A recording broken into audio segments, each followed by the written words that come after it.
Hi guys, a very wishes to all of you. So we are going to start with the lecture 3 of our government budget and economy.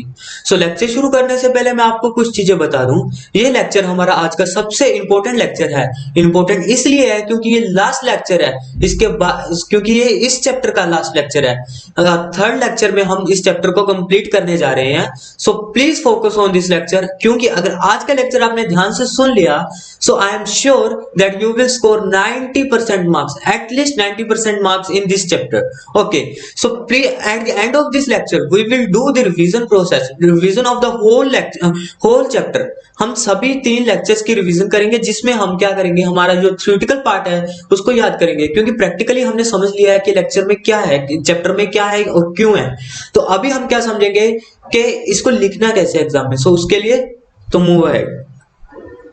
तो हम कहा थे, हम थे component of the government budget में। Component of the government budget में हम देख रहे थे what are the revenue of the government budget. Revenue में हमने देखा capital revenue and the capital receipts and the revenue receipts. Okay, so अभी उसी के बाद हम क्या देखेंगे आज, expenditure. What are expenditure of the government. हमने ये तो देखा गवर्नमेंट के पास पैसा आता कहां से है, उनको रेवेन्यू होता कहां से है, बट लेकिन उसी के बाद हम आज देखने जा रहे हैं कि उनके खर्चे कौन कौन से, हमारी गवर्नमेंट कौन कौन से खर्चे करती है। तो सबसे पहले we are starting with the definition of the expenditure. Budget expenditure, budget में कौन कौन से एक्सपेंडिचर होती हैं।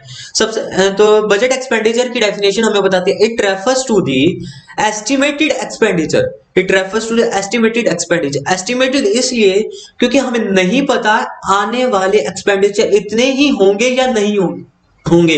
ये अभी एस्टिमेट है, ये अभी साल शुरू होने से पहले हमने शुरू किए हैं, इसलिए अभी ये एस्टिमेट है। It refers to the estimated expenditure. Okay, so उसके बाद it refers to estimated expenditure of the government during a fiscal year. एक साल के दौरान हमारी गवर्नमेंट के एक्सपेंडिचर कौन कौन से होने वाले हैं, उसे हम क्या कहते हैं, बजटेड एक्सपेंडिचर। तो बजटेड एक्सपेंडिचर होता है दो तरह के, revenue expenditure and the capital expenditure. What are the two types of the budgeted expenditure, revenue expenditure and the capital expenditure. Okay, so सबसे पहले हम देखेंगे हमारी नॉर्मल लाइफ में एक्सपेंडिचर होता कैसे है। हम नॉर्मल लाइफ में रोज एक्सपेंडिचर करते हैं, कुछ ना कुछ खर्चा करते रहते हैं, तो लेकिन वो होता कैसे है, वो खर्चा होता है जब ये दो कंडीशंस सेटिस्फाई होती है। क्या, या तो हमारी लायबिलिटी डिक्रीज होती है। जब हम कोई खर्चा करते हैं या तो हमारी कोई लायबिलिटी डिक्रीज होगी। क्यों, हमने कुछ खर्चा किया, मतलब हमारी जेब से पैसे गए, हमारी पॉकेट से कुछ पैसे बाहर की तरफ गए, हमने अपने जेब से पैसे किसी और को दिए। हम पैसे कब देंगे, या तो हम उससे कुछ खरीदेंगे और या फिर हम क्या करेंगे, कुछ पे करेंगे, अपना लोन पे करेंगे, कोई अपनी लायबिलिटी पे करेंगे। ओके, तो अगर हम उसको पे करेंगे क्योंकि हमें हमारी ऑब्लिगेशन थी, हमारी लायबिलिटी थी, अगर हमने इसलिए पे किया तो हमारी लायबिलिटीज डिक्रीज होंगी, हमारे खर्चे करते ही हमारी लायबिलिटीज डिक्रीज होंगी। ओके, ठीक है, तो उसी के बाद हम क्या कहते हैं, एसेट इंक्रीज होगी, या फिर क्या होगा, हमारी एसेट्स इंक्रीज होगी। एसेट कैसे इंक्रीज होगी, क्योंकि हमने खर्चा किया, हमने उस बंदे को पैसे देने नहीं थे लेकिन हमने दिए। क्यों दिए, क्योंकि हमने उससे कुछ खरीदा, हमने उससे फर्नीचर खरीदा, हमने उससे प्लांट खरीदा, हमने उससे मशीनरी खरीदी, कुछ हमने खरीदा, तो हमारे पास क्या हुआ, एसेट बढ़े। हमारा खर्चा हुआ बट लेकिन हमारे एसेट भी तो बढ़े। ये दो चीजें होंगी तो हमारा खर्चा होगा, या तो हमारी लायबिलिटी डिक्रीज होगी और या फिर हमारे एसेट्स इंक्रीज होंगे। इन दो चीजों के होते ही हमारे पास क्या होगा, एक्सपेंडिचर होगा। और सेम विद द गवर्नमेंट, हमारी गवर्नमेंट भी क्या करती है, या तो लायबिलिटीज डिक्रीज करती है या फिर एसेट अपने इंक्रीज करती है। ये दो चीजें हमारी गवर्नमेंट भी करती है। ओके, सो उसी के बाद हम देखेंगे हमारी गवर्नमेंट के एक्सपेंडिचर कैसे होते हैं, रेवेन्यू एक्सपेंडिचर और कैपिटल एक्सपेंडिचर। सबसे पहले हम क्या पढ़ेंगे, रेवेन्यू एक्सपेंडिचर। रेवेन्यू एक्सपेंडिचर कौन कौन से होते हैं और कैसे होते हैं और उसके एग्जांपल क्या है। तो सबसे पहले हम तो उसके अंदर हम देखेंगे what is the definition of the revenue expenditure. Revenue expenditure की डेफिनेशन क्या बोलती है, वो बोलती है the expenditure which neither create any asset. Expenditure which neither create any asset, क्या मतलब हुआ, which neither create any asset, expenditure which neither create any asset. हमने तो देखा था कि अगर हम खर्चा करेंगे, हमारी जेब से पैसा जाएगा तो हमारा एसेट इंक्रीज होगा, बट लेकिन यहाँ पे तो बोला क्या, which neither create any asset, तो हमारी लायबिलिटी डिक्रीज होगी। ऑब्वियस सी बात है। नोर, उसके बाद क्या लिखते हैं, nor reduce any liability. What is this, nor reduce any liability. The expenditure which neither create any asset nor reduce any liability. लेकिन सर हमने तो देखा था हमारा खर्चा कब होता है, जब हमारी लाइबिलिटी डिक्रीज होती है और हमारा असर्ट इंक्रीज होता है। बट लेकिन यहाँ पे तो दोनों ही नहीं हो रहे, तो हो क्या रहा है सर, हमारा खर्चा हुआ तो हुआ कैसे, ना तो हमारा कोई असर्ट इंक्रीज हुआ और ना ही हमारी कोई लाइबिलिटी डिक्रीज हुई, तो हमारा खर्चा कैसे हुआ देखते हैं। The expenditure which neither create any asset nor reduce any liability of the government, ठीक है, बट लेकिन हुआ कैसे ये, these are the recurring in nature, ठीक है, वो तो बात की बात है, वो रेकरिंग है या नहीं है, वो बार बार होता है या नहीं है, वो बात की बात है, on normal functionality of the government. Okay, ये गवर्नमेंट नॉर्मली करती रहती है अपनी डे टू डे लाइफ में, ऐसे खर्चे हैं, तो ये खर्चे हुए कौन से, ना तो ये लाइबिलिटी को डिक्रीज करते हैं और ना ही ये असेट को इंक्रीज करते हैं।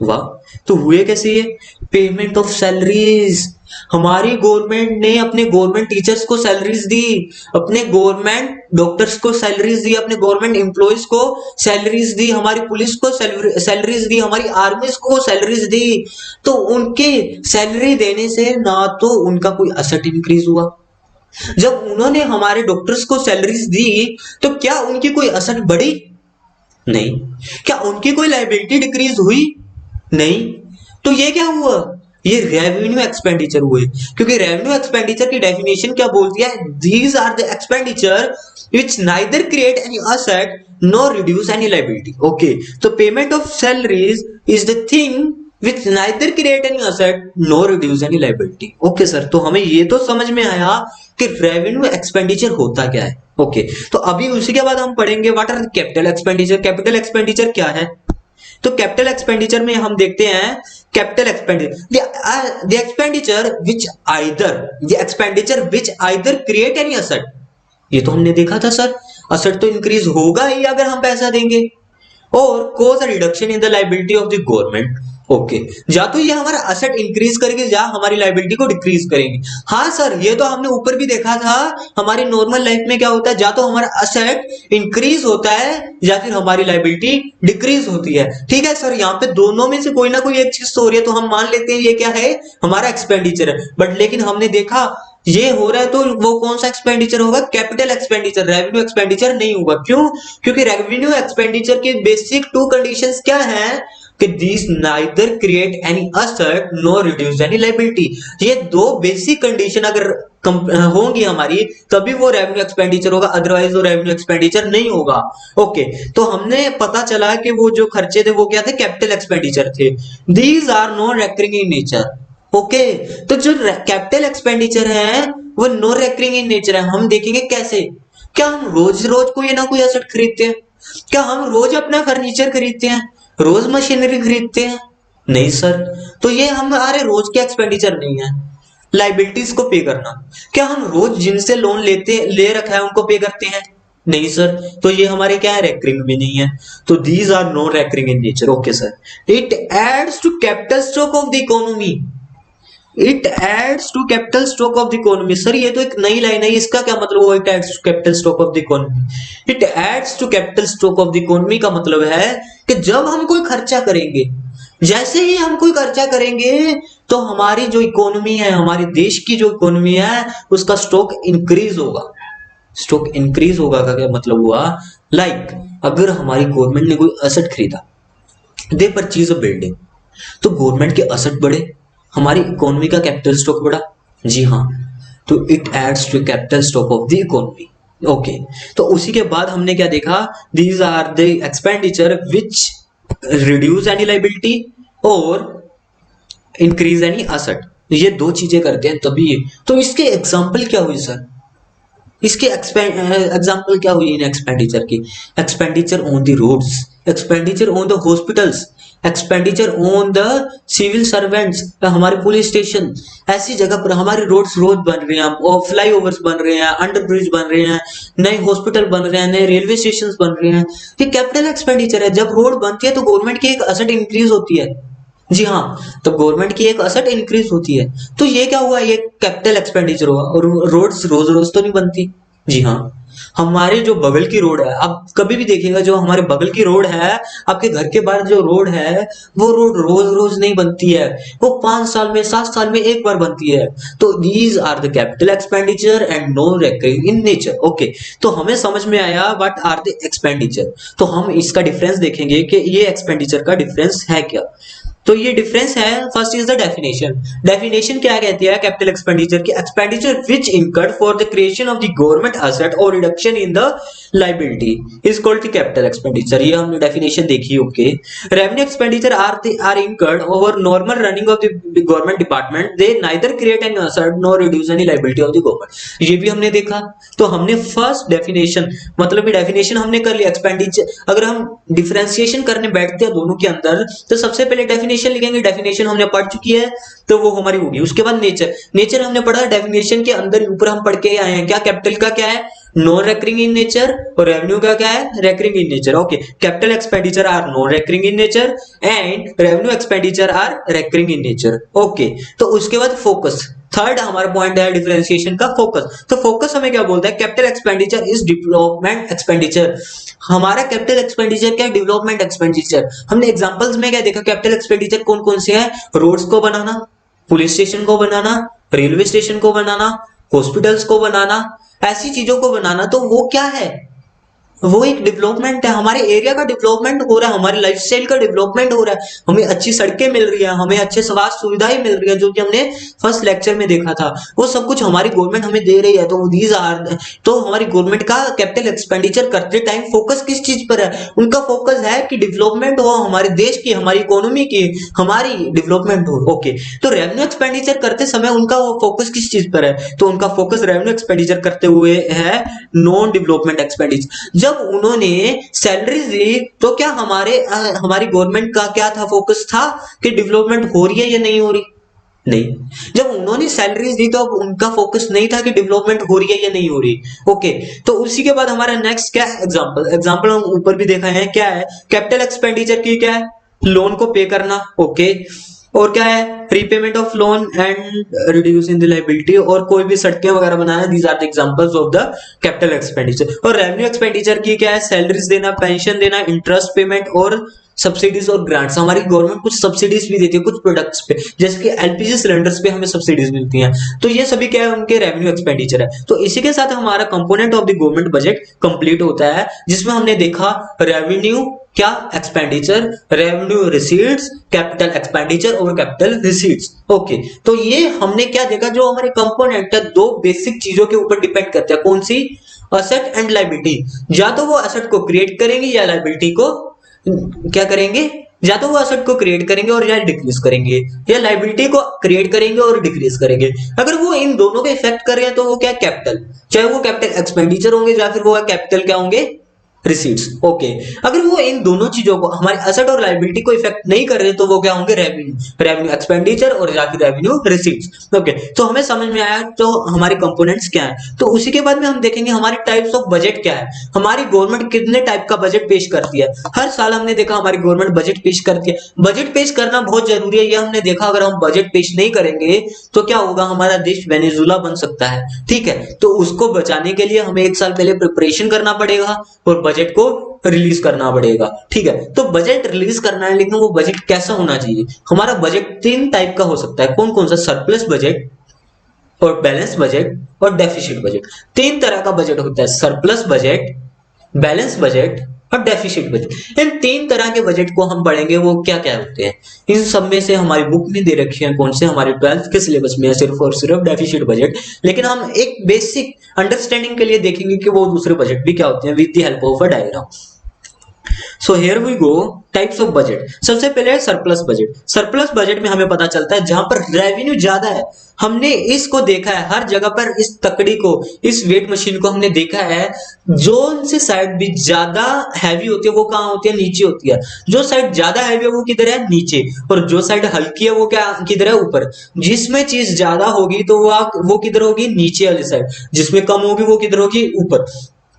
ये नॉर्मली हम किधर देखते हैं? हमारी ग्रोसरी शॉप्स पे, जहां से हम क्या खरीदते हैं, वेजिटेबल्स। वेजिटेबल की शॉप पे नॉर्मली ये चीजें होती हैं, जहाँ ये ऐसा एक वेट मशीन होती है जहां पर क्या रखते हैं, वो एक साइड वेट रखते हैं और एक साइड हमारे वेजिटेबल्स रखते हैं। जो साइड ज्यादा होती है वो नीचे होती है और जो साइड कम होती है वो ऊपर होती है। तो ऐसे करके तो हम सरप्लस बजट में क्या देखते हैं, हमारे revenues are the more, are revenues are more, हमारे रेवेन्यू ज्यादा और हमारे एक्सपेंडिचर कम है, हमारी स्पेंडिंग्स कम है। अगर हमारे रेवेन्यू ज्यादा है तो वो नीचे वाली साइड पे है, हमारी स्पेंडिंग्स कम है, ठीक है।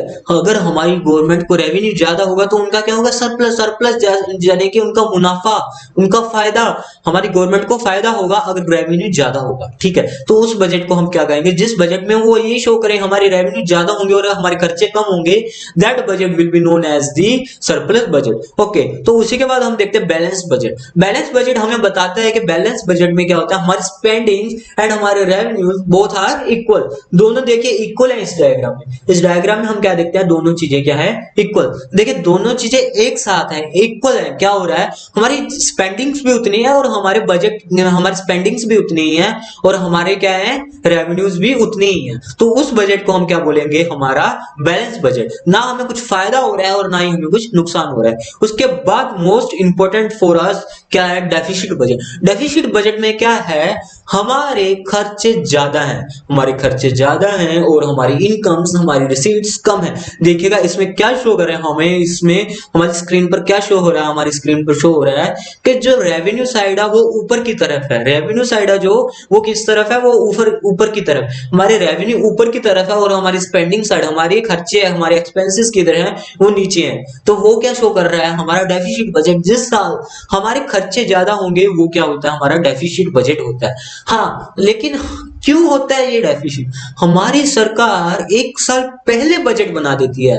साल शुरू होने से पहले हमारी सरकार बजट बना देती है, वो देख लेती है हमें कहां कहां से रिसीट्स आएंगी, उनकी टैक्स रिसीट्स कितनी होंगी, तो उस हिसाब से जितनी उनकी रिसीट्स होंगी उस हिसाब से वो खर्चा करती हैं। जितना उनको टैक्स आने वाला है, जितना उनको टैक्स आने वाला है उतना ही वो क्या करते हैं, खर्चा करते हैं। जी हाँ, ठीक है ना, जितना टैक्स आएगा उतना खर्चा करेंगे। तो हम बैलेंस बजट भी तो बना सकते हैं, या फिर उससे कम खर्चा करके सरप्लस बजट भी तो बना सकते हैं। हमारी सरकार क्यों डेफिसिट बजट लेके आती है, डेफिसिट बजट को लेके आने के दो कारण होते हैं। एक, या तो हमारी गवर्नमेंट खुद बेबस हो, उनके हाथ में नहीं है, जैसे वेनेजुला की गवर्नमेंट, वेनेजुला की सरकार के पास, उनके हाथ में ही नहीं था कि वो अपने बजट को बैलेंस कर सके। उनके यहाँ पर सारा कुछ जा चुका है, उनके हाथ में कुछ रहा ही नहीं। उन्होंने टाइम रहते इस चीज को नहीं देखा कि उनके खर्चे किधर हो रहे हैं, वो तेल के ऊपर अपने खर्चे करते रहे। वो हमने फर्स्ट वीडियो में हमने देखा, हमारे फर्स्ट लेक्चर में हमने क्या देखा कि वो तेल के ऊपर खर्चे करते गए और जिसकी वजह से उनका क्या हुआ, आज देश की इकोनॉमी उनकी गिर चुकी है, डिप्रेशन में है। ओके, तो लेकिन और क्या कारण हो सकता है ऐसा कि हमारी सरकार एक साल पहले बजट बनाती है, साल शुरू होने से 2 महीने पहले। 1 अप्रैल को हमारा साल शुरू होता है, पर 1 फरवरी को हमारा बजट रिलीज हो जाता है पार्लियामेंट में। तो 2 महीने पहले बजट आ जाता है, फिर भी वो बजट डेफिसिट बजट क्यों होता है, 2 महीने पहले बजट के आने के भी वो डेफिसिट बजट क्यों होता है, उसका कोई कारण क्या हो सकता है। इसका कारण हमारी सरकार जानबूझकर डेफिसिट बजट शो करती है, हमारी सरकार जानबूझकर डेफिसिट बजट शो करती है। क्या सर, सरकार डेफिसिट बजट जानबूझकर शो करती है? जी हाँ, हमारी सरकार डेफिसिट बजट जानबूझकर शो करती है। लेकिन क्यों सर, वो ऐसा क्यों करेंगे? तो उसी के लिए हम देखेंगे हमारी सरकार ऐसा क्यों करती है, जानबूझकर डेफिसिट बजट हमारी सरकार क्यों शो करती है। तो उसी के लिए हम क्या देखेंगे, ये वीडियो देखेंगे। इस वीडियो में हमने एक न्यूज रिपोर्ट ली है जी न्यूज की। जी न्यूज की इस न्यूज रिपोर्ट में हमने देखेंगे कि ऐसा क्या है जब हमारी सरकार डेफिसिट बजट शो करती है, कैसे हम आगे बढ़े। उस डेफिसिट बजट को शो करने के पीछे हमारी सरकार के इरादे क्या हैं, क्या वो सच में चाहते हैं हमारा देश आगे बढ़े डेफिसिट बजट को शो करके? जी हाँ, तो वो कैसे शो करते हैं, देखिए सबसे पहले कि आज के हालात क्या चल रहे हैं, कहां से हम कहां तक पहुंचे हैं। इस न्यूज रिपोर्ट में हम देखेंगे इंग्लैंड, जिन्होंने हम पर 200 साल से ज्यादा राज किया, हमारे भारत पर 200 साल से ज्यादा इंग्लैंड ने राज किया। हमारा देश भारत, जो कि एक सोने की चिड़िया के नाम से कहलाया जाता था, उस देश को उन्होंने लूटा 200 साल से भी ज्यादा के लिए। तो उसके बाद उन्होंने क्या किया, उसके बाद हमारी इकोनॉमी वापस से ठीक कैसे हुई वो हम देखेंगे। क्या हमारी हमें लूटने के बाद भी वो हमसे आगे हैं या हमसे पीछे जा चुके हैं? हमसे पीछे गए तो क्यों गए, हमसे आगे हैं अभी भी तो क्यों हैं? ये सब कुछ हम इस रिपोर्ट में हमारी में देखेंगे। ओके, सो देखिएगा हमारी ये रिपोर्ट। और अब हम ब्रिटेन और भारत के बीच चल रहे एक बहुत ही दिलचस्प मुकाबले का डीएनए टेस्ट करेंगे। भारत और ब्रिटेन के बीच अर्थव्यवस्था वाला ये मैच 69 वर्षों से चल रहा है, यानी भारत की आजादी के बाद से। आपको शायद पता नहीं होगा कि 1947 से लेकर 1991 तक भारत और ब्रिटेन की अर्थव्यवस्थाएं लगभग एक ही गति से आगे बढ़ रही थी। 1991 में भारत में आर्थिक सुधार लागू हुए और तब से आज तक भारत की विकास दर ब्रिटेन से ज्यादा ही रही है। लेकिन अब अर्थव्यवस्था के इस मुकाबले में एक बहुत ही रोचक मोड़ आने वाला है। भारत जीडीपी के मामले में जल्द ही ब्रिटेन को पीछे छोड़ देगा। आप में से शायद बहुत कम लोगों को पता होगा कि जब ब्रिटेन के लोग भारत आए थे तब दुनिया की अर्थव्यवस्था में भारत की बहुत महत्वपूर्ण भूमिका थी। उस वक्त भारत को वर्ल्ड इकोनॉमी की बैकबोन यानी विश्व अर्थव्यवस्था की रीढ़ की हड्डी माना जाता था। ब्रिटेन के मशहूर अर्थशास्त्री एंगस मैडिसन का मानना था कि सन 1700 में विश्व की अर्थव्यवस्था में अकेले भारत की हिस्सेदारी 23% थी, 23%, जबकि पूरे यूरोप की हिस्सेदारी करीब करीब 23% ही थी। भारत की यह हिस्सेदारी आजादी के बाद वर्ष 1950 तक घटकर सिर्फ 3% रह गई थी और इसके लिए ब्रिटेन को दोष दिया जाता है, जिसने सोने की चिड़िया कहे जाने वाले भारत को अपनी विस्तारवादी नीतियों से लूटा और भारत को गरीबों का देश बनाकर छोड़ दिया। ब्रिटेन ने भारत को कंगाल करने के लिए करीब 100 वर्षों तक भारत के संसाधनों का दोहन किया। भारत के कच्चे माल को ब्रिटेन की फैक्ट्रियों में ले जाकर उनसे अलग अलग वस्तुएं बनाई गईं और दुनिया भर के बाजारों में उन्हें मुंह मांगे दाम पर बेचा गया। इससे ब्रिटेन को अच्छा खासा मुनाफा कमाता रहा ब्रिटेन और दुनिया की सबसे बड़ी अर्थव्यवस्था बन गया। लेकिन अब भारत ने ब्रिटेन को उसकी जगह दिखा दी है। ब्रिटेन के बारे में कहा जाता है कि उसका सूरज कभी नहीं डूबता, लेकिन अब ब्रिटेन का सूरज डूब रहा है और भारत का सूरज उदय हो रहा है। कहते हैं कि आंकड़े कभी झूठ नहीं बोलते और आंकड़ों के सामने कोई भी हल्का आरोप या कुतर्क टिक नहीं पाता। आप पिछले कुछ समय से यह लगातार सुन रहे होंगे कि हमारे देश का जीडीपी लगातार कम हो रहा है और भारत में आर्थिक मंदी आने वाली है, क्योंकि नोटबंदी और जीएसटी की वजह से देश की अर्थव्यवस्था पटरी से उतर गई है। आज ऐसी चर्चाएं करने वालों को प्रधानमंत्री नरेंद्र मोदी ने सबूतों और आंकड़ों के साथ करारा जवाब दिया है और अर्थव्यवस्था की असली हालत के बारे में देश को पूरी जानकारी दी है। प्रधानमंत्री मोदी के मुताबिक देश की जीडीपी ग्रोथ रेट 2014 में 6.4% थी, जो पिछले वित्त वर्ष में बढ़कर 7.1% हो गई। इसी तरह से केंद्र सरकार का फिस्कल डेफिसिट यानी वित्तीय घाटा जीडीपी के 4.5% से घटकर अब 3.5% रह गया है। प्रधानमंत्री मोदी ने आज देश में सड़कों के निर्माण के आंकड़े भी जारी किए हैं। वर्ष 2013 और 14 में एक साल में सिर्फ 4,260 किलोमीटर के नेशनल हाईवे बनाए गए थे, जो 2016 और 17 में बढ़कर 8,231 किलोमीटर हो गया।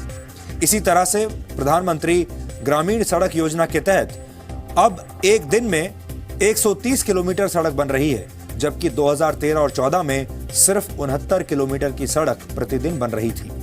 प्रधानमंत्री ने सड़कों के अलावा नई रेलवे लाइंस के आंकड़े भी आज जारी किए। 2013 और 14 में एक साल में सिर्फ 360 किलोमीटर नई रेलवे लाइंस देश में बिछाई जा रही थी, लेकिन अब देश में हर साल 953 किलोमीटर की नई रेलवे लाइंस बिछाई जा रही हैं। प्रधानमंत्री के मुताबिक उजाला योजना के तहत जो एलईडी बल्ब फरवरी 2014 में 310 रुपए का मिलता था, आज उसकी कीमत सिर्फ 39 रुपए रह गई है। प्रधानमंत्री के आज के भाषण में सिर्फ आंकड़े ही नहीं थे, बल्कि उन्होंने अर्थव्यवस्था के लिए अपना एक नया ब्लूप्रिंट भी देश के सामने रखा और निराशा फैलाने वालों को करारा जवाब दिया।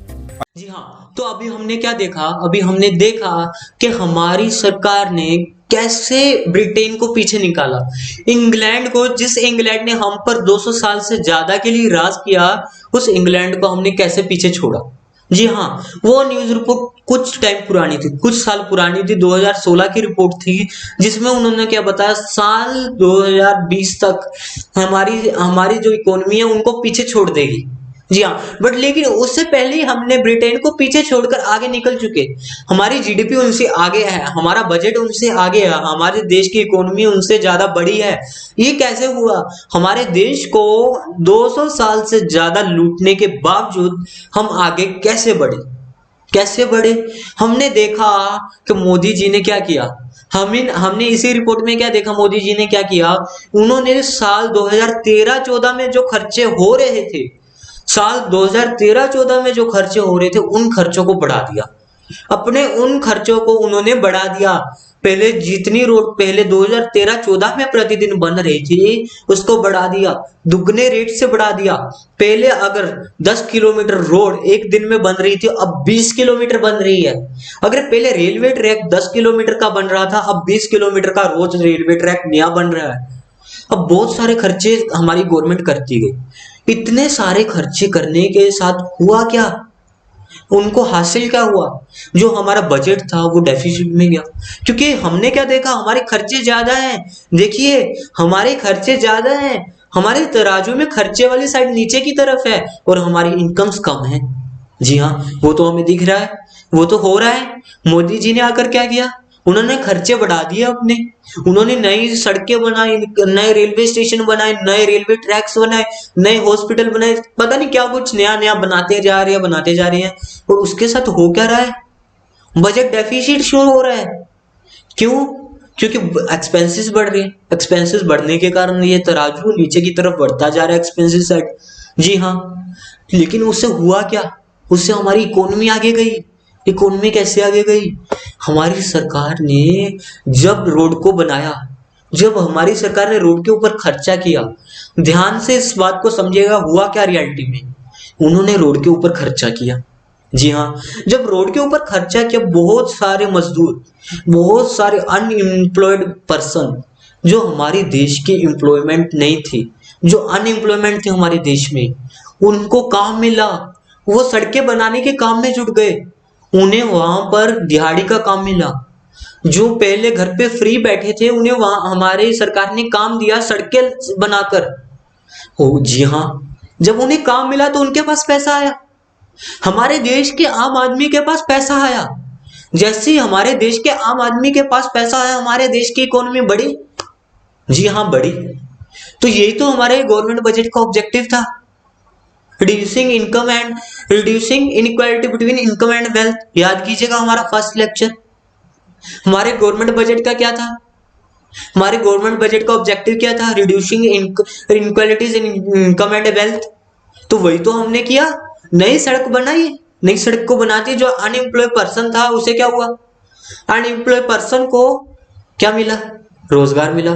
तो उसको इनकम होने लगी। जिसके इनकम पहले जीरो थी, अब उसको इनकम हो रही है। जी हाँ, तो और क्या था हमारा ऑब्जेक्टिव? Reducing regional disparities. जो पिछड़े हुए इलाके हैं वहां पर डेवलपमेंट करना। जिस जगह पर पहले सड़क नहीं थी, वहां पे सड़क बना दी। वो भी हमारे गवर्नमेंट बजट का ऑब्जेक्टिव था। जी हाँ, जहां पर पहले हॉस्पिटल नहीं थे, वहां पे हॉस्पिटल बनाए। जी हाँ, जहां पे स्कूल नहीं थे, वहां पे स्कूल बनाए। उससे क्या हुआ? रीजनल डिस्पैरिटीज भी तो रिड्यूस हुई ना। तो ये हमारे गवर्नमेंट बजट के जो ऑब्जेक्टिव थे उनको फुलफिल करे जा रहे हैं, खर्चे को बढ़ाकर। हमारे खर्चे बढ़ रहे हैं, हमारा बजट एक बार के लिए डेफिसिट में जा रहा है। हाँ, मानते हैं हमारा बजट डेफिसिट में जा रहा है, बट लेकिन उसी के साथ हमारी इकोनॉमी भी तो बढ़ रही है। हमारे लोग, हमारे देश में अनएम्प्लॉयमेंट भी तो कम हो रही है। हमारे देश के अनएम्प्लॉयमेंट को कम करना, हमारे देश की रीजनल डिस्पैरिटीज को रिड्यूस करना, हमारे देश की इकोनॉमी को बढ़ाना, यही तो हमारा ऑब्जेक्टिव है हमारे गवर्नमेंट बजट का। इसीलिए तो हम साल शुरू होने से पहले बना रहे हैं बजट। साल शुरू होने से पहले बजट बनाया, जानबूझकर डेफिसिट बनाया, ताकि लोगों के हाथ में पैसा आए, अनएम्प्लॉय को इनकम हो, जो रीजनल डिस्पैरिटीज है वो रिड्यूस हो, इकोनॉमी की ग्रोथ हो। ये सभी तो हमारे ऑब्जेक्टिव थे। रीएलोकेशन फंक्शन हो, क्योंकि रीएलोकेशन कैसे होगा? अमीरों से पैसा लेंगे, गरीबों को देंगे। टैक्स किससे लिया? अमीरों से। रिसीट्स कहां से ली? अमीरों से। बट लेकिन दी कैसे? सड़कें बनाकर गरीब को। अमीर ने तो हेलीकॉप्टर से उड़ जाना है, लेकिन गरीब ने तो सड़क पे चलना है। उसको तो सड़कें दी, उसको तो रोजगार दिया। जी हाँ, तो यही तो ऑब्जेक्टिव थे हमारे गवर्नमेंट बजट के। इसीलिए दो कारणों से हमारी गवर्नमेंट क्या करती है, हमारी गवर्नमेंट दो कारणों से बजट को डेफिसिट में शो करती है। या तो जो हमने एक देखा, और दूसरा क्या है, वेनेजुला। उनके खुद के हाथ में ही नहीं है, उनका बजट डेफिसिट हो रहा है। वो कितनी भी कोशिश कर ले, उनका बजट अभी बैलेंस हो ही नहीं सकता। उनकी जो इकोनॉमी है वो डिप्रेशन में चली गई है। वहां के लोगों के पास पैसा नहीं, वहां की सरकार के पास पैसा नहीं है। तो ऐसे हालात ना हो, उसके लिए क्या है, खर्चा करना है, डेफिसिट करना है, बट लेकिन देखकर करना है। हमने हमारी वीडियो में ही देखा, डेफिसिट हुआ, बट लेकिन पिछले साल से डेफिसिट कम हुआ। जो पहले डेफिसिट चल रहा था वो नहीं है, उससे डेफिसिट कम है। हाँ, ये नहीं है हमने डेफिसिट शो करते करते करते करते इतना भी पागल नहीं हो जाना कि हमारी जो गवर्नमेंट है, हमारी जो इकोनॉमी है वो डिप्रेशन में चली जाए। नहीं, कितना डेफिसिट शो करना है, इतना कि उसे हम संभाल सके, हमारी गवर्नमेंट उसे संभाल सके। जी हाँ, तो वो अभी क्या है, अभी हमने देखा एक थ्योरी, एक प्रैक्टिकल देखा कि कैसे हम डेफिसिट को शो करेंगे। ओके, क्यों हमारी गवर्नमेंट डेफिसिट को शो करती है। तो अभी उसी के बाद हम क्या देखेंगे कि यही गवर्नमेंट अगर वेनेजुला की होती, जिनके हाथ में ही नहीं है कि वो कैसे करें, जिन्हें कुछ समझ में ही नहीं आ रहा उनका डेफिसिट कैसा होता है। हमारा डेफिसिट हमने देख लिया कैसा होता है, अभी हम देखेंगे वेनेजुला का डेफिसिट कैसा है।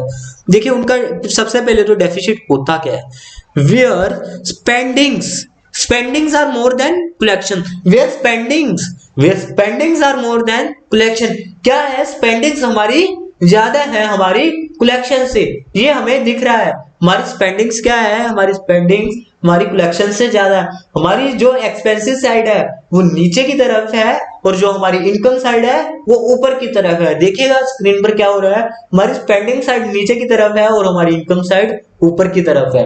Our spendings are more than our collections. जी हाँ, तो ये तो समझ में आया, लेकिन इसकी डेफिनेशन क्या होगी, इसकी डेफिनेशन होगी it refers to excess of total expenditure। हमारा जो टोटल खर्चा है उसका एक्सेस होना, उसका ज्यादा होना, ओवर टोटल एस्टिमेटेड रिसीट्स। जो हमारा एस्टिमेटेड खर्चा है, बजट है इसलिए एस्टिमेटेड है, अभी हमें पता नहीं असलियत में ऐसा होगा या नहीं होगा। ठीक है, बजट है, एस्टिमेटेड तो है, तो क्या होना, हमारे एस्टिमेटेड एक्सपेंडिचर का ज्यादा होना एस्टिमेटेड रेवेन्यू से। कैसे, हमारे एक्सपेंडिचर का ज्यादा होना हमारे रेवेन्यू से।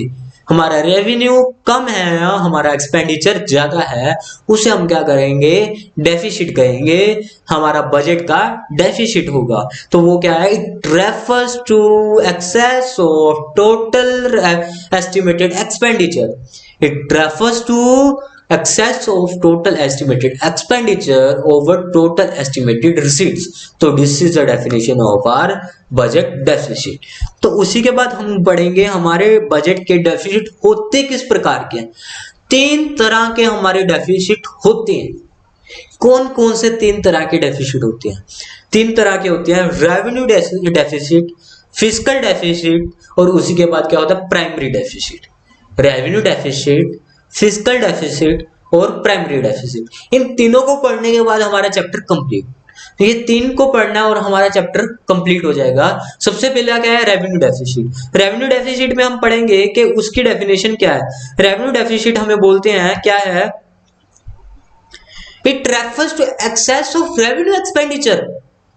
It refers to excess of revenue expenditure और revenue receipts during a physical year. ठीक है, एक साल में होगा वो तो हमें पता है, बट लेकिन ये रेवेन्यू एक्सपेंडिचर ज्यादा होगा, रेवेन्यू रिसीट्स।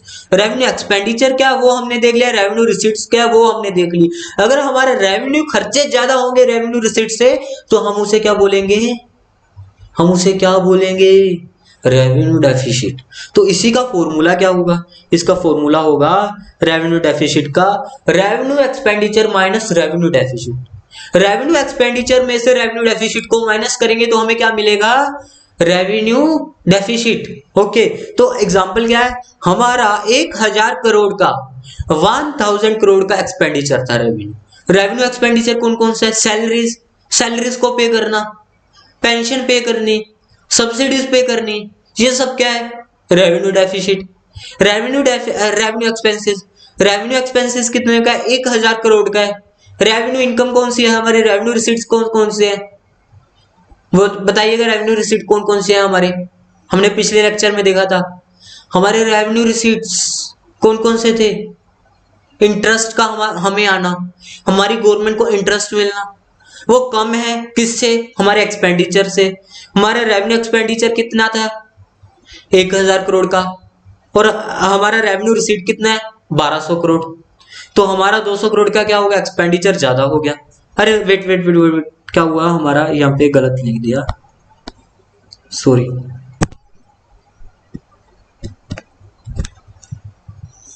हमारे खर्चे का कितने के? 800 करोड़ के। हमारे खर्चे कितने हैं कि 1000 करोड़ के, हमारी इनकम कितने की? 800 करोड़ की। तो दोनों को माइनस करेंगे हमें डेफिसिट मिलेगा कितना? 200 करोड़ का हमारा रेवेन्यू डेफिसिट है। हमारा रेवेन्यू डेफिसिट कितना है? 200 करोड़ का है। तो हम देखेंगे ये होता है तो क्या पता चलता है हमें? हमें पता चलता है जब रेवेन्यू डेफिसिट हो तो हमें क्या पता चलता है? Inability of government to meet its regular expenditure. Regular expenditure, क्योंकि हमारे रेवेन्यू जो एक्सपेंडिचर होते हैं वो कौन कौन से होते हैं? रेकरिंग होते हैं। Revenue expenditure are recurring in nature, ये हमने पढ़ा था, कल के लेक्चर में हमने पढ़ा था, आज के लेक्चर में हमने पढ़ा था। कल के लेक्चर में क्या पढ़ा था? Revenue receipts are recurring in nature. और अभी थोड़े टाइम पहले हम क्या पढ़ के हटे हैं? Revenue expenditure are also recurring in nature. So what we will say, हमारी गवर्नमेंट वो इस काबिल नहीं है कि वो जो रेवेन्यू एक्सपेंडिचर है उनको पे कर सके। So it shows an ability of a government to fulfill, to meet its regular expenditure, recurring expenditure. Okay, तो उसके बाद it shows government डिससेविंग, गवर्नमेंट की सेविंग्स नहीं हो रही, डिससेविंग हो रही है। कैसे? 200 करोड़ खर्चा ज्यादा है, सेव क्या करेंगे? सेव तो तब करेंगे ना अगर कुछ सरप्लस हो गया, यहाँ तो खर्चा ज्यादा है, सेव तो कुछ हो ही नहीं रहा। ओके, तो उसी के बाद हम क्या देखेंगे? It is a warning, it is a warning to the government, it is a warning to the government either to reduce its expenditure or to increase its receipts। ये वार्निंग है हमारी गवर्नमेंट को, या तो अपना खर्चा कम करो या अपनी रिसीट्स को ज्यादा करो। ये गवर्नमेंट को वार्निंग है, ये वेनेजुला की सरकार को वार्निंग है कि या तो अपना खर्चा कम करें या फिर अपना रिसीट्स बढ़ाएं। वेनेजुला की सरकार ने इस चीज को, वार्निंग को ध्यान में नहीं दिया। उनकी सरकार को वार्निंग दी गई थी 2006 में, क्या? कि तुम्हारे तेल के जो कुएं हैं, तुम्हारे जो ऑयल वेल है उनमें तेल कम हो रहा है, अपने खर्चों की तरफ ध्यान दो, इसी के ऊपर खर्चा मत करो।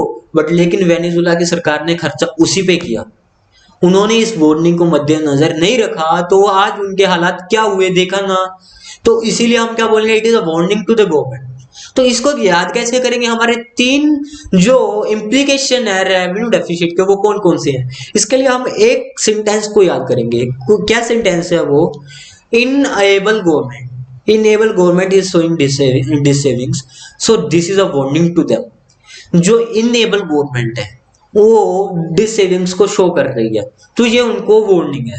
हमारी वेनेजुला की सरकार क्या कर रही थी? वो एक इनेबल गवर्नमेंट है, वो हमने देख लिया। आज वहां के लोगों के पास खाने के लिए पैसा नहीं है, वो ऐसी सरकार का काम ही क्या? ऐसी सरकार का क्या फायदा जिसके राज में हमारी जो पब्लिक है उनके पास खाने को पैसा ना रहे, वो एक दूसरे को मार के खा रहे हैं। ऐसी सरकार का क्या फायदा? वो गवर्नमेंट इनेबल है। Enable government showing its dissaving. जब वो आगे आते हैं, होबो शाहेद साहब जब आगे आते हैं, वहां के प्रधानमंत्री वेनेजुला के होबो शाहेद जब सामने आते हैं, वो क्या शो करते हैं? हमारे पास पैसा ही नहीं है, हमारी तो डिससेविंग्स है। Enable government is showing dissavings, so this is a warning to them. हम उन्हें वार्निंग देते हैं, हम उन्हें चेतावनी देते हैं कि सुधर जाओ। So enable government is showing dissavings, so this is a warning to them. Okay, तो इसी याद करेंगे। इस ये तो हमें याद हो ही गया, वेनेजुला की सरकार इनेबल है, वो डिससेविंग्स शो कर रहे हैं। तो ये क्या है? ये उनको क्या शो कर रहे हैं हम? ये हम उनको वार्निंग दे रहे हैं। ओके, तो उसी से हमें हमारे 3 इम्प्लीकेशंस याद होती हैं किसकी, रेवेन्यू डेफिसिट की। क्या, enable government showing, enable government unable to meet its recurring expenditure, first enable government से, ओके।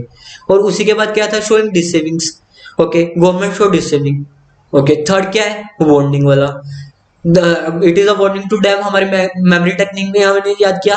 तो हमारे थर्ड इम्प्लीकेशन क्या है, it is a warning to the government to either reduce its expenditure और increase its deficit. या तो अपना खर्चा कम करो, या तो अपना खर्चा कम करो, वरना क्या करो, वरना अपना एक्सपेंडिचर बढ़ाओ, ओके। तो इसी के साथ हमें क्या याद होता है, हमारे implications of the revenue deficit. Revenue deficit के बाद हम देखेंगे फिस्कल डेफिसिट। फिस्कल डेफिसिट क्या होता है, तो हम सबसे पहले देखेंगे फिस्कल डेफिसिट क्या है। फिस्कल डेफिसिट का मतलब है it refers to excess of total expenditure, it refers to excess of total expenditure. Total expenditure, what is the total expenditure, revenue expenditure and capital expenditure. Sum of revenue expenditure and capital expenditure is known as the total expenditure. So it refers to excess of total expenditure over total receipts. Total receipts के ऊपर total expenditure का ज्यादा होना क्या होता है, total receipts के ऊपर टोटल एक्सपेंडिचर का ज्यादा होना क्या होता है, फिस्कल डेफिसिट। बट लेकिन उसके आगे क्या लिखा है, other than borrowings, total expenditure, other total expenditure over total receipts other then borrowing. Total expenditure का ज्यादा होना टोटल रिसीट से, बट लेकिन इसमें हम क्या लेंगे, इसमें हम क्या नहीं लेंगे, हमारी बोरोइंग्स को हम इसमें नहीं लेंगे, okay. During a given physical year, वो तो हमें पता ही, एक साल के दौरान हमारा टोटल एक्सपेंडिचर ज्यादा होना टोटल रेवेन्यू से, टोटल रिसीट से हमारी कौन कौन सी, but other than borrowings, okay. तो ये हमें क्या शो करता है, ग्रेटर द, वो हम बाद में देखेंगे सब। तो हमें क्या है, इसका फॉर्मूला क्या है, फिजिकल डेफिसिट का फॉर्मूला है total expenditure minus total revenue. Total expenditure और टोटल रेवेन्यू को हम माइनस करेंगे। यहाँ पे रेवेन्यू नहीं आएगा, यहाँ पे रिसीट्स आएगा, सॉरी ये गलत लिख दिया, यहाँ पे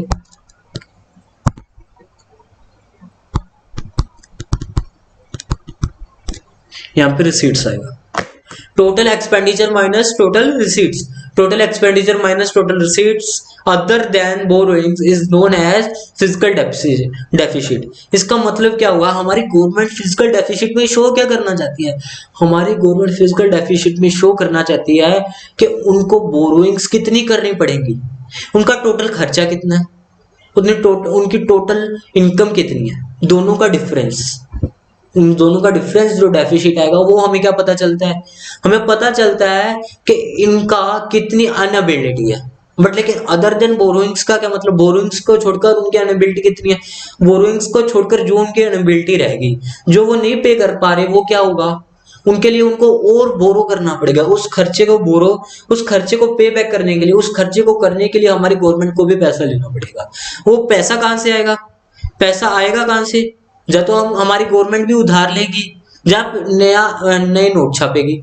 पैसा आएगा कहां से, हमारी गवर्नमेंट पैसा कहां से लेगी, या तो उधार लेगी, लोन लेगी हमारी गवर्नमेंट लोन किससे लेगी, वर्ल्ड बैंक से लेगी, आरबीआई से लेगी, आईएमएफ से लेगी, ठीक है ना। उन सभी से हमारी गवर्नमेंट क्या लेगी, लोन लेगी। और या फिर क्या बोलेगी, आरबीआई को बोलेगी कि आप पैसा और पैसा प्रिंट करो, न्यू करेंसी नोट्स प्रिंट करो, ओके। तो ये दो चीजें होंगी, लेकिन इसके इम्प्लीकेशन क्या है, नेशनल डेट, जितना फिजिकल डेफिसिट बढ़ेगा, फिजिकल डेफिसिट हमें क्या शो करता है, फिजिकल डेफिसिट हमें शो करता है हमें कितनी बोरोइंग्स करनी पड़ेगी, और ज्यादा कितनी बोरोइंग्स हमें करनी पड़ेगी। जितना ज्यादा फिजिकल डेफिसिट बढ़ेगा उतना ज्यादा हमारा डेट भी बढ़ेगा, हमारी सरकार का उतना ज्यादा खर्चा भी बढ़ेगा। जितना खर्चा बढ़ेगा वो उतनी बोरोइंग्स करेंगे, हमारी सरकार का उतना डेट बढ़ेगा। बोरोइंग्स करेंगे डेट बढ़ेगा, बोरोइंग्स करेंगे तो क्या होगा, डेट बढ़ेगा, उनका लाइबिलिटीज बढ़ेंगी। तो इम्प्लीकेशन क्या है, क्या शो करता है, अगर फिजिकल डेफिसिट होगा तो हमारी देश का कर्जा ज्यादा होगा, हमारे देश के ऊपर ज्यादा कर्जा होगा, ओके। तो दूसरा क्या होगा, इन्फ्लेशन कैसे होगी, अगर बाय चांस हमारी गवर्नमेंट ने उधार नहीं लिया, उन्होंने लोन नहीं लिया हमारी गवर्नमेंट ने, तो वो उनके पास दूसरा रास्ता कौन सा है, हमारी गवर्नमेंट अगर लोन नहीं लेगी तो वो आरबीआई को बोलेगी करेंसी नोट और प्रिंट करो, आरबीआई पैसा और प्रिंट करेगी तो मार्केट में पैसा बढ़ेगा, मार्केट में पैसे की सप्लाई बढ़ेगी। अगर सप्लाई ज्यादा होगी तो क्या होगा, प्राइस बढ़ेगा। अगर सप्लाई ज्यादा होगी, अगर मार्केट में पैसा ज्यादा आ जाएगा तो क्या होगा, इकोनॉमी हिल जाएगी, इन्फ्लेशन आ जाएगी।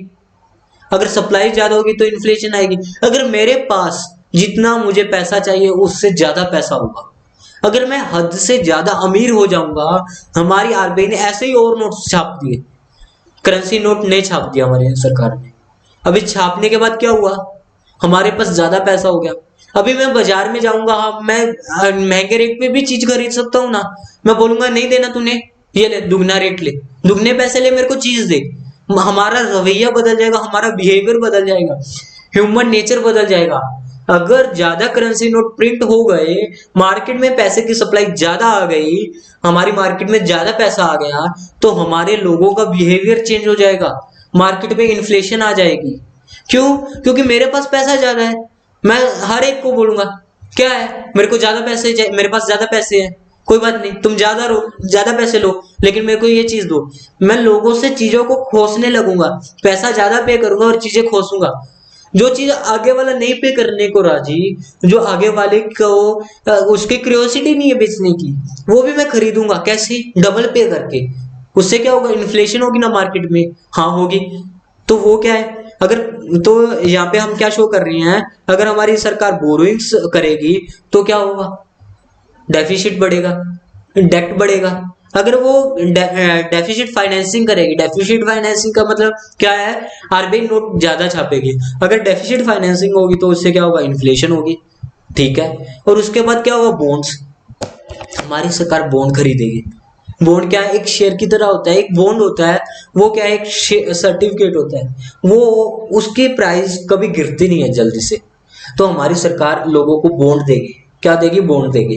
हमारी सरकार लोगों को बॉन्ड देगी, अपने डिवेंचर, अपनी अकाउंटेंसी में पढ़ा हुआ डिवेंचर्स, हमारी सरकार क्या करेगी, डिवेंचर बेचेगी और लोगों से पैसा इकट्ठा करेगी। जब हमारी सरकार डिवेंचर बेचेगी तो उनके पास पैसा आएगा ना, आएगा ना। तो हाँ, तो वो हमारी सरकार क्या करेगी, डिवेंचर देगी, बॉन्ड्स देगी और पैसा लेगी। तो उससे क्या होगा, क्राउडिंग आउट होगा। देखिएगा यहाँ पे तीन चीजें लिखी हैं, कौन कौन सी तीन चीजें लिखी हैं, बोरोइंग्स, अगर फिजिकल डेफिसिट होगा तो हमारी सरकार को पैसा चाहिए होगा, बोरोइंग्स चाहिए होगी। तो तीन जगह से पैसा आएगा, कहाँ कहाँ से, बोरोइंग्स। अगर बोरोइंग्स करेंगे, लोन लेंगे तो क्या होगा, तो उससे नेशनल डेट इंक्रीज होगा, उससे नेशनल डेट इंक्रीज होगा। अगर डेफिसिट फाइनेंसिंग करेंगे, आरबीआई और नोट छापेगी तो इन्फ्लेशन हो जाएगी मार्केट में, ठीक है। और अगर बॉन्ड्स, अगर डिवेंचर बेचेंगे तो क्या होगा, क्राउडिंग आउट होगा। तो मार्केट से क्या होगा, क्राउडिंग आउट होगा। क्राउडिंग आउट का मतलब क्या है, अभी हम समझेंगे क्राउडिंग आउट का मतलब क्या है। देखिए अभी क्या हुआ, हमारी गवर्नमेंट ने बाजार में आकर डिवेंचर बेची, नॉर्मल पब्लिक को डिवेंचर हमारी गवर्नमेंट ने बेच दिया।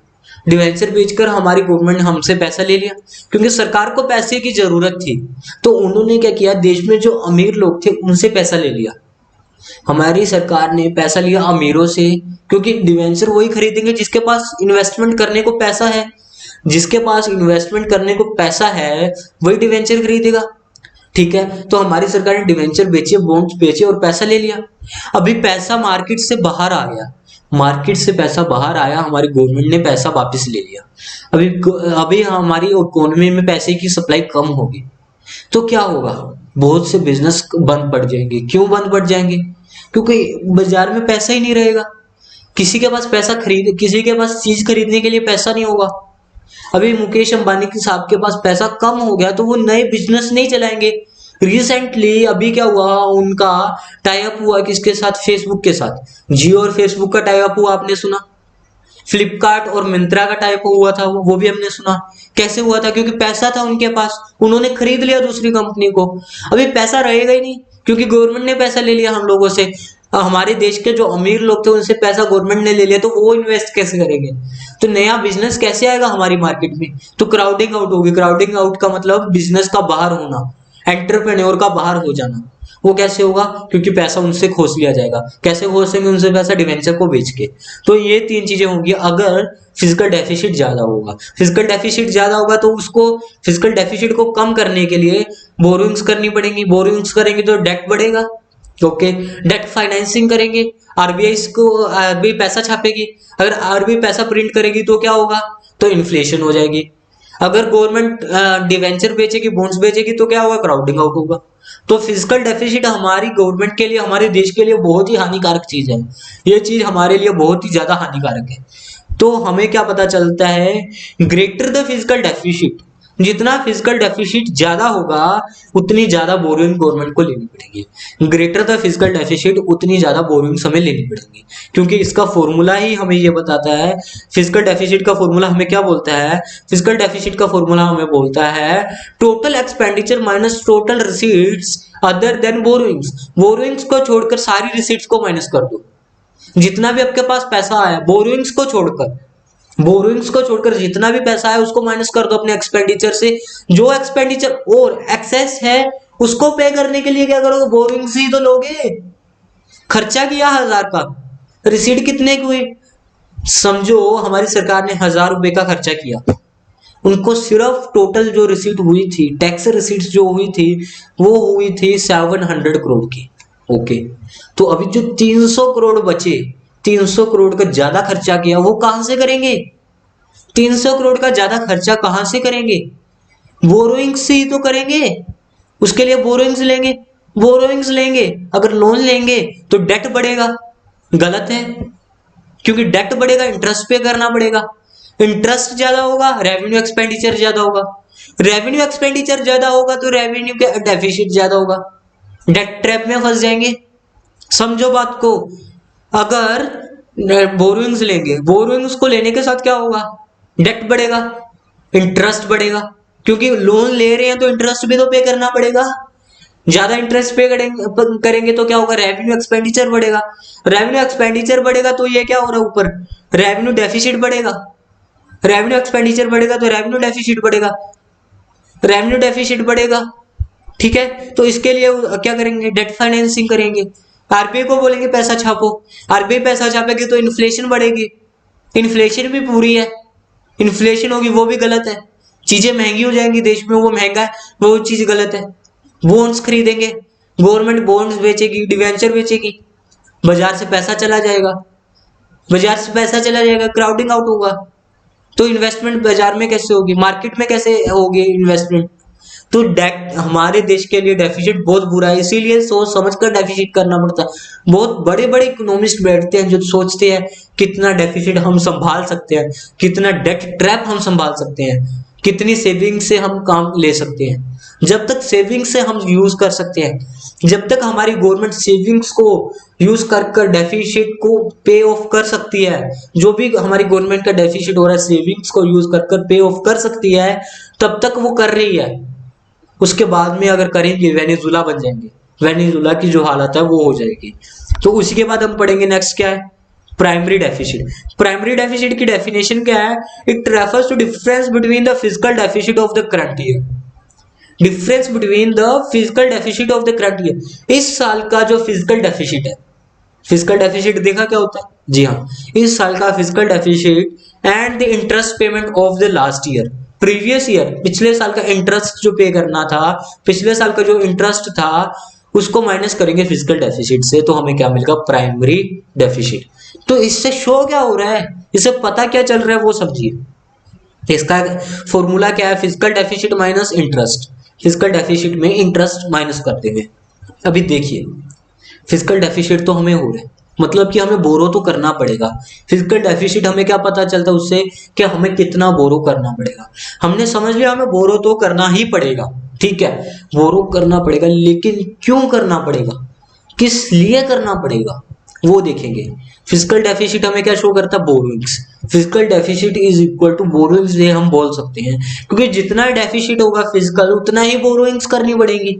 ये हमने देखा, जितना फिजिकल डेफिसिट होगा उतनी हमें बोरोइंग्स करनी पड़ेंगी। ओके, तो physical deficit is equal to borrowings, ये हम बोल सकते हैं फॉर अ मिनट, 1 मिनट के लिए मान लो physical deficit is equal to borrowings. तो हम जितनी बोरोइंग्स करेंगे उसमें से इंटरेस्ट माइनस कर देंगे।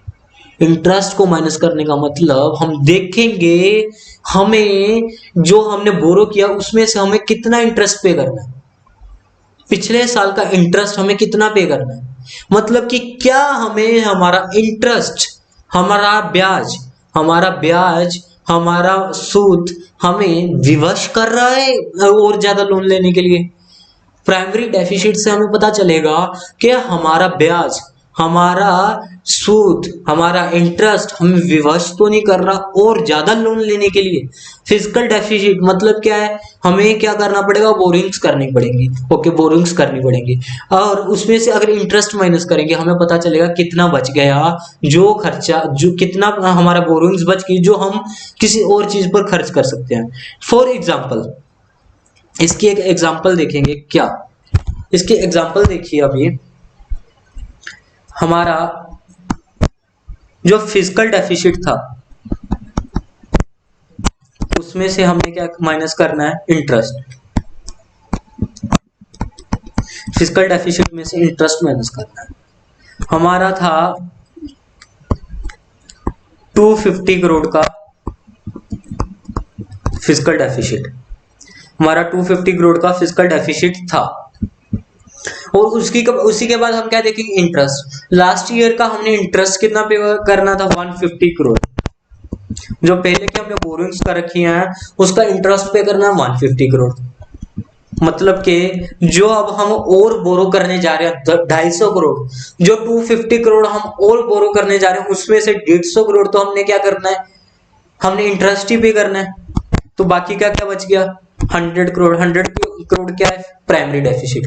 मतलब के 150 करोड़ अगर हमारा इंटरेस्ट का पेमेंट ना होता तो हमें फिजिकल डेफिसिट कम होता।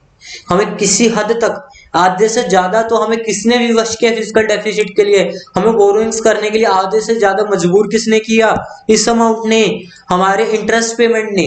हमारा इंटरेस्ट को पे करने के लिए हमें क्या करना पड़ा, और बोरोइंग्स को लेना पड़ा।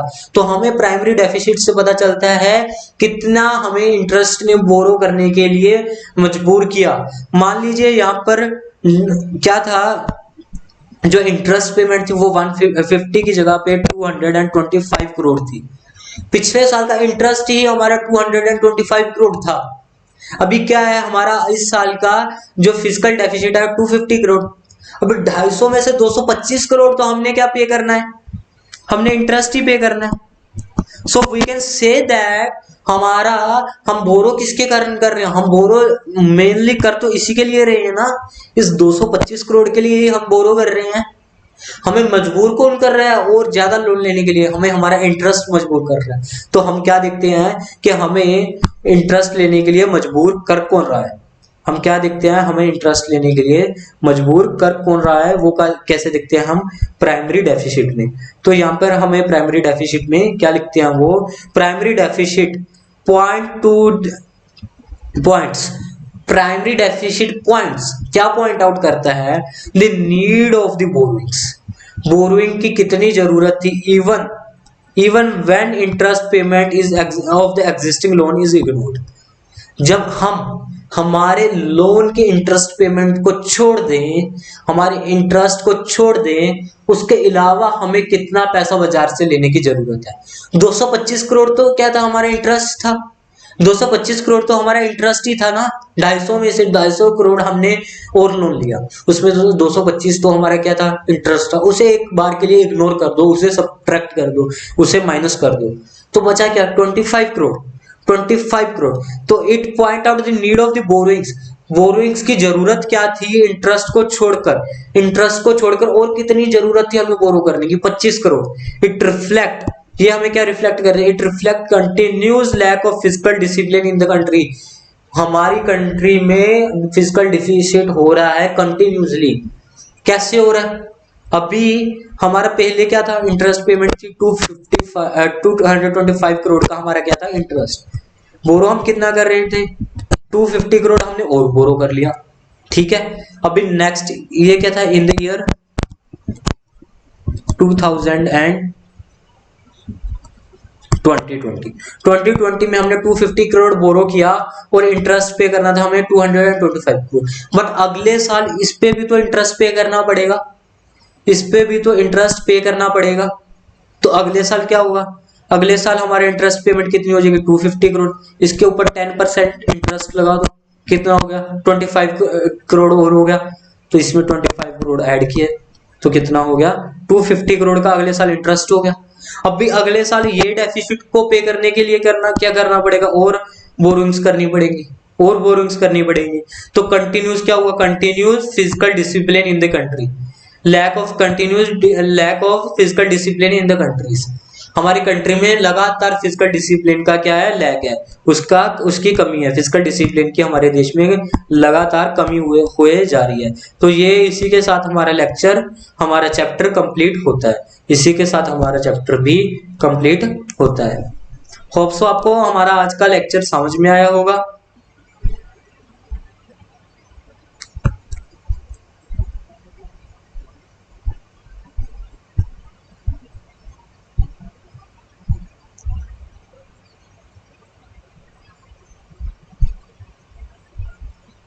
जी हाँ,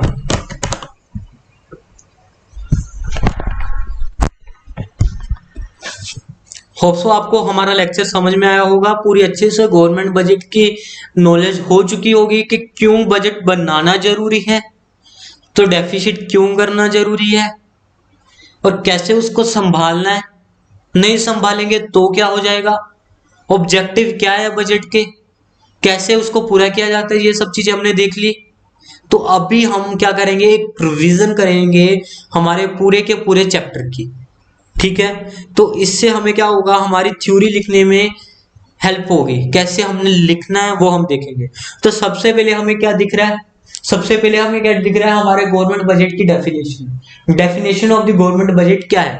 हमारी गवर्नमेंट बजट की डेफिनेशन क्या है, financial statement, government budget is an financial statement showing item wise government budget. ये इसको देखते जाइएगा चार्ट को, और इस चार्ट को अपने दिमाग में सेट कर लीजिए। जो ये चार्ट आपको शो हो रहा है स्क्रीन पर, इसको आप सेट कर लीजिए अपने माइंड में, ताकि आपको बिना चार्ट देखे भी एग्जाम में याद आए कि क्या लिखना है। जो कीवर्ड्स हैं हमारी डेफिनेशन के, वो आपको हमारे एग्जाम में दिखने चाहिए, वो कीवर्ड्स कौन कौन से हैं। तो इसी के लिए हमने चार्ट बनाया, मेमोरी टेक्निक बनाई है, ताकि आप डिट्टो एग्जाम में लिख सकें। तो इस चार्ट को देखकर बोलिएगा क्या, government budget is N financial statement, government budget is a financial statement showing item wise estimates of expected receipts and anticipated expenditure। मेरे साथ ऊंची ऊंची बोलना है, पूरा चिल्ला के बोलना है, घर वाले देखते रहने दो, बट लेकिन इसी से आपको याद होगा, इसी से मेरी बात मानो, अगर आप बोलोगे तभी आपको याद होगा, क्योंकि समझ लिया है, बट लेकिन हमें मार्क्स तब तक नहीं मिलेंगे जब तक हम बिल्कुल सेम लैंग्वेज नहीं लिखेंगे। ये थ्योरी है, इसको याद करना पड़ेगा। तो उसको याद करने के लिए हम क्या करेंगे, कम्युलेटिव रिवीजन करेंगे। हम बार बार रिवीजन कर रहे हैं कि हमें याद रहे। तो इसी के लिए आप क्या करिए, चार्ट को देखिए और बोलिए, government budget is an financial statement showing item wise estimates of expected receipts and anticipated expenditure. तो गाइस, तो अभी हम बिना देखे बोलेंगे हमारे डेफिनेशन को गवर्नमेंट बजट की, और फास्ट बोलेंगे। तो हमारे गवर्नमेंट बजट की डेफिनेशन हमें क्या बताती है, हमारे गवर्नमेंट बजट की डेफिनेशन बोल दिया है, government budget is an financial statement showing item wise estimates of expected receipts and anticipated expenditure.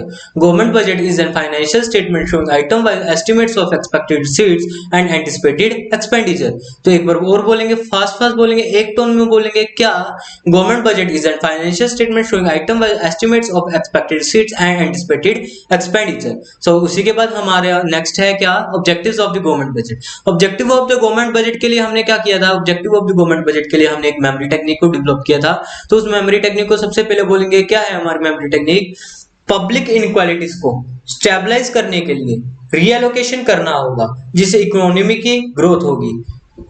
Public inequalities को स्टेबलाइज करने के लिए रीएलोकेशन करना होगा, जिससे इकोनॉमी की ग्रोथ होगी और रीजनल डिस्पैरिटीज रिड्यूस होंगी। एक्शंस को देखिएगा ध्यान से, और साथ साथ एक्शन कीजिएगा, ताकि एग्जाम में आपको एक्शंस याद आए कि सर ने कुछ एक्शंस किए थे। उन एक्शंस को याद करते हुए आपको मेमोरी टेक्निक भी याद रहेगी। कैसे, पब्लिक इनइक्वालिटीज को स्टेबलाइज करते हुए रीएलोकेशन करना होगा, जिससे इकोनॉमी की ग्रोथ होगी और रीजनल डिस्पैरिटीज रिड्यूस होंगी। तो अभी हम पढ़ेंगे क्या, सबसे पहले क्या, public management of public enterprises. तो उसके बाद क्या है, inequalities, reducing inequalities in income and wealth. Public inequalities को स्टेबलाइज करने के लिए इकोनॉमिक स्टेबिलिटी, पब्लिक इनक्वालिटीज को स्टेबलाइज करने के लिए रीएलोकेशन करना होगा, रीएलोकेशन ऑफ रिसोर्सेज, जिससे इकोनॉमी की ग्रोथ होगी, इकोनॉमिक ग्रोथ, और रीजनल डिस्पैरिटीज रिड्यूस होगी, रिड्यूसिंग रीजनल डिस्पैरिटीज। तो ये थे हमारे objectives of the government budget सभी। तो अभी इसी के बाद हम पढ़ेंगे हमारे लेक्चर 2 में हमने क्या पढ़ा था, हमने पढ़ा था what are the components of the government budget. Government budget के कंपोनेंट, 4 कंपोनेंट थे हमारे गवर्नमेंट बजट के। कौन कौन से? 2 थे रेवेन्यू। सबसे पहले तो कंपोनेंट 2 हिस्सों में डिवाइड होते थे, कौन से? Revenue and expenditure. और कौन कौन से थे? Capital and revenue, revenue and capital, revenue and capital, revenue and capital, revenue and capital, revenue and capital, revenue and capital, revenue and capital. तो रेवेन्यू में कौन कौन से थे? Revenue expenditure, revenue receipts, revenue expenditure, revenue receipts, revenue expenditure, revenue receipts. तो उसी के बाद हमने क्या पढ़ा था?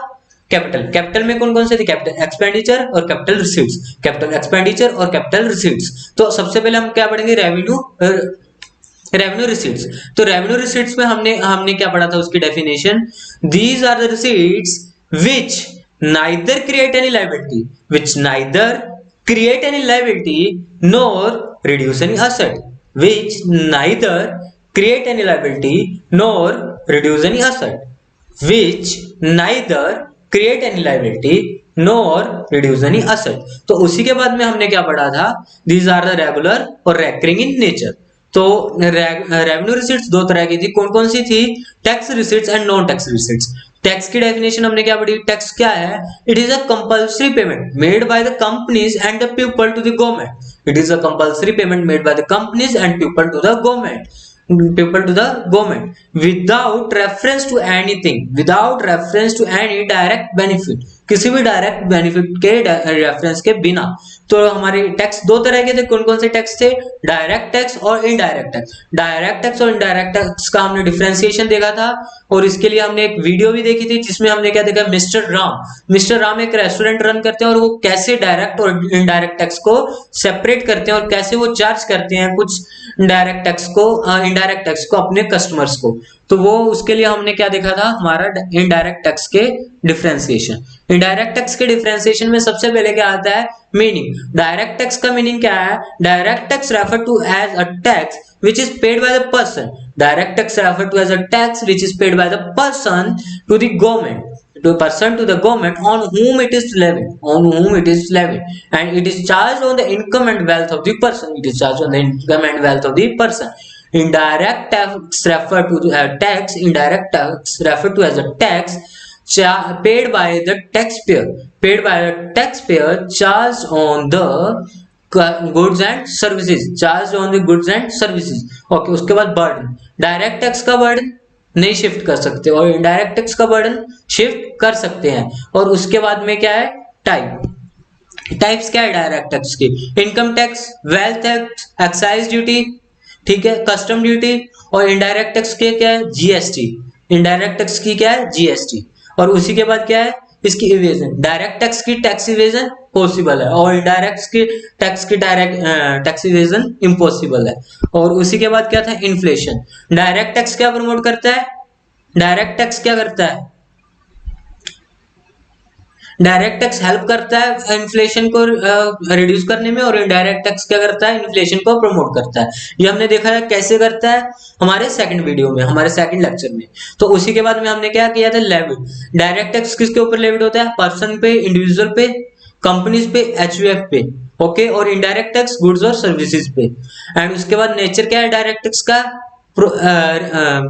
प्रोग्रेसिव कैसे है? जो ज्यादा इनकम गेन करेगा वो ज्यादा टैक्स पे करेगा, ज्यादा कमाओगे ज्यादा पे करोगे, कम कमाओगे और कम पे करोगे। और इनडायरेक्ट टैक्स क्या है? रिग्रेसिव। कैसे? चाहे कोई अमीर खरीदे चाहे गरीब खरीदे, टैक्स सेम ही पे करना पड़ेगा। तो उसी के बाद हम क्या पढ़ेंगे? Non tax receipts. Non tax receipts are the all the receipts of the government other than the tax receipts, all the recurring receipts of the government other than the tax receipts। Examples क्या है? Interest, fines, penalty, states, ठीक है, ये कुछ थी इसके examples. तो उसी के बाद हम क्या पढ़ेंगे? Capital receipts. कैपिटल रिसीट्स कौन सी थी? Receipts which either create any liability or reduce any asset. Receipts which either create any liability or reduce any asset. Receipts which either create any liability or reduce any asset. These are non-recurring in nature. These are non-recurring in nature. What are the examples? Borrowings. Borrowings रोज रोज नहीं करते, liability को increase करती है. Repayment of loan रोज रोज नहीं करते, asset को decrease करती है. और उसके बाद में क्या है? डिसइन्वेस्टमेंट. डिसइन्वेस्टमेंट में क्या होता है? हमारी गवर्नमेंट अपने कुछ एंटिटीज को बेच देती है, तो वो भी हम रोज रोज नहीं करते, रोज रोज थोड़ी बिजनेस बेचते हैं. उसको बेचने से क्या होता है? उनको रिसीट्स होती हैं. तो उसके बाद में इसका डेफिनेशन और इसका था, हमने क्या पढ़ा था? इसका डिफरेंस पढ़ा था रेवेन्यू रिसीट और कैपिटल रिसीट का.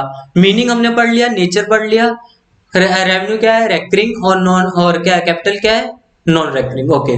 फ्यूचर ऑब्लिगेशन किस में होती है? कैपिटल में, और रेवेन्यू में नहीं होती. एग्जांपल्स हमने देख ली. तो उसी के बाद हम पढ़ेंगे, हमारे आज का रिवीजन करेंगे. आज जो हमने पढ़ा उसकी रिवीजन. हमने सबसे पहले क्या किया था? एक्सपेंडिचर. दो तरह के एक्सपेंडिचर होते हैं, कैपिटल एक्सपेंडिचर और revenue expenditure. Revenue expenditure are the expenditure which neither create any asset nor reduce any liability. Which neither create any asset nor reduce any liability. Which neither create any asset nor reduce any liability. Okay, these are recurring in nature or incurred on non-functioning और non-normal functioning. Normal salaries को पे करना, ये क्या है? हमारे revenue expenditure. उसके बाद हमने क्या पढ़ा था? Capital expenditure. Capital expenditure are the expenditure which either create any asset or reduce any liability. These are non-recurring in nature and add to the capital stock of the economy. Example क्या थी इसकी example थी हमारी expenditure on roads, hospitals, schools. These all are the examples of the capital expenditure. और इसी के बाद में हमने क्या देखा था? इसी के बाद में हमने देखा था इसके डिफरेंशिएशन में हमने देखा था डेफिनेशन. इसकी डेफिनेशन क्या है? नेचर में क्या था? रेवेन्यू क्या है? Recurring in nature. और कैपिटल क्या है? Non recurring in nature. Focus क्या है? डेवलपमेंट और नॉन डेवलपमेंट. कैपिटल किसके ऊपर करता है फोकस? डेवलपमेंट पे. और रेवेन्यू क्या किसके ऊपर करता है? नॉन डेवलपमेंट पे. एग्जांपल्स इसके हमने देख ली थी. एंड उसी के बाद में हमने देखा बजट के टाइप्स. सबसे पहले हमारी टाइप क्या थी? Deficit budget. Deficit budget is the type of budget in which excess of total expenditure over the total receipt. It is excess of the total expenditure over the total receipts is known as the deficit budget. और deficit budget तीन तरह के होते हैं. कौन कौन से? Revenue deficit और physical deficit and then primary deficit. Revenue deficit कौन कौन सी थी? Revenue deficit it refers to the deficit. It refers to the excess of total revenue expenditure. Excess of total revenue expenditure over revenue incomes, over revenue receipts. Okay. Revenue expenditure का ज्यादा होना revenue receipt से, वो क्या था? हमारा revenue deficit. और इसके इम्प्लीकेशन क्या थी? इसके इम्प्लीकेशन के लिए हमने एक मेमोरी टेक्निक देखी थी. क्या? Enable government showing dissavings. Enable government showing dissavings. This a warning to them. हमारी वेनेजुएला की गवर्नमेंट क्या थी? इनेबल थी. और वो क्या शो कर रहे हैं? Dissaving. तो उन्हें वार्निंग दी गई कि तुम्हारे पेट्रोल के टैंक्स में तेल कम हो रहा है, तो आप अपना एक्सपेंडिचर चेंज करो, किसी और चीज पर अपना एक्सपेंडिचर शुरू कर दो. तो क्या थी इसकी memory technique? enable government showing this saving. So this is a warning to them. So what are the implications? क्या थी? enable government enable to meet its revenue expenditure. Government enable to meet its revenue expenditure from its revenue receipts. Okay. Showing this saving. Government is showing this savings. Okay. उसके बाद this is a warning to them के लिए क्या थी? It is a warning to government to either reduce its expenditure और increase it's receipts. तो उसी के बाद में हमने क्या पढ़ा था? उसके बाद में हमने पढ़ा था what is the physical deficit. Physical deficit क्या था? It refers to the total excess of total expenditure. It refers to the excess of total expenditure over total receipts. It refers to the excess of total expenditure over total receipts other than borrowings during a fiscal years. Okay, during a fiscal years. तो अगर deficit होगा, मतलब physical deficit होने का मतलब क्या है? हमें बोरिंग्स करनी पड़ेगी. और इसके सोर्स क्या है? या तो बोरिंग करेंगे तो इम्प्लीकेशन क्या होगी? Debt trap. डेट के ट्रैप में फंस जाएंगे हम. ओके. अगर डेट फाइनेंसिंग करेंगे, आरबीआई और पैसा छापेगी तो क्या होगी? इन्फ्लेशन हो जाएगी मार्केट में. और अगर डिवेंचर और बॉन्ड्स इशू करेंगे तो क्या होगा? तो क्राउडिंग आउट होगा, तो क्राउडिंग आउट होगा, ये इसके इंप्लीकेशंस और सोर्सेज थे। और उसी के बाद क्या था, प्राइमरी डेफिसिट। प्राइमरी डेफिसिट क्या था, it refers to the differentiation between the physical deficit of the current year, physical deficit of the current year and the interest payment of the previous year and interest payment of the previous year। इससे हमें क्या पता चलता है, अगर हम interest payment को ignore करें तो हमें कितना और बोरोइंग्स करनी पड़ेगी, इंटरेस्ट पेमेंट को छोड़कर हमें कितनी और बोरोइंग्स करनी पड़ेंगी। और ये क्या पॉइंट आउट करता है, प्राइमरी डेफिसिट पॉइंट आउट करता है कितनी हमारे और बोरोइंग्स होंगी, हमारे इंटरेस्ट को छोड़ के हमें कितना और बोरो करना पड़ेगा, इंटरेस्ट को छोड़ के हमें किस और चीज के लिए बोरोइंग करनी पड़ेगी। एंड क्या, प्राइमरी डिसिप्लिन की लैकनेस को, फिजिकल डिसिप्लिन की लैकनेस को हमारी कंट्री में, it shows the lack of physical discipline in the country. So hope so आपको ये लेक्चर समझ में आया होगा, इससे हमारी सारा रिवीजन भी खत्म होती है एंड हमारा चैप्टर भी खत्म होता है। सो अभी इसी के बाद हम क्या करेंगे, हमारा नेक्स्ट वीडियो में हम अपना नेक्स्ट लेक्चर शुरू करेंगे। नेक्स्ट लेक्चर क्या होगा, may be it will be on the national income और इट विल चेंज और it will decide on the time. Okay, so this is the all for the government budget and the economy. Hope so आप सभी को समझ में आया होगा, और किसी को भी कोई भी डाउट हो, कुछ नहीं समझ में आया हो, दोबारा समझना हो, किसी भी चीज को लेकर कोई दिक्कत हो तो आप मेरे को इंस्टाग्राम पे आप मैसेज कर सकते हैं, हैंडल नीचे दिया हुआ है डिस्क्रिप्शन में। और सभी के सभी लेक्चर्स की, तीनों लेक्चर्स के नोट्स डिस्क्रिप्शन में गिवन है, सभी गवर्नमेंट बजट के तीनों लेक्चर्स के नोट डिस्क्रिप्शन में गिवन है, वहां से नोट्स की पीडीएफ को डाउनलोड कीजिए। आपको वो नोट्स की पीडीएफ से आप अपने नोट्स को बना भी सकते हैं और उसे प्रिंट भी कर सकते हैं। और उसी के साथ और क्या है, इसका एक टेस्ट भी कंडक्ट करेंगे हम फ्री ऑफ कॉस्ट। एक टेस्ट होगा गवर्नमेंट बजट एंड इकोनॉमी का। उस टेस्ट के लिए आपको मेरे को क्या करना पड़ेगा, इंस्टाग्राम पे मैसेज करना होगा। अगर आप टेस्ट देना चाहते हैं तो मैं आपको एक आईडी और पासवर्ड दूंगा, उससे आप क्या कर सकते हैं, उस टेस्ट को अपीयर हो सकते हैं और उस टेस्ट के मार्क्स भी आपको बताए जाएंगे। And it will be on the nation wise, हमारे पूरे जितने भी स्टूडेंट्स टेस्ट देंगे उन सभी के रैंकिंग वाइज आपको मार्क्स बताए जाएंगे। Okay, thank you very much and stay home, stay safe. Okay, thank you.